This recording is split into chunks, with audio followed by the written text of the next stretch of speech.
ભાવનગર જિલ્લાના મહુવા શહેરમાં રામનવમી ધામધૂમપૂર્વક ઉજવાઈ હતી। આજે મહુવા શહેરમાં ભગવાન શ્રીરામની ભવ્ય શોભાયાત્રા મહુવાના મુખ્ય રાજમાર્ગો પર શરૂ કરવામાં આવી હતી।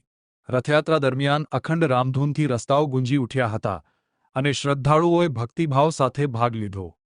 આ ભવ્ય શોભાયાત્રા મહુવા ગાંધીબાગ ખાતે પૂર્ણ કરવામાં આવી હતી, જ્યાં ભગવાન શ્રીરામની મહાઆરતીનું આયોજન કરવામાં આવ્યું હતું।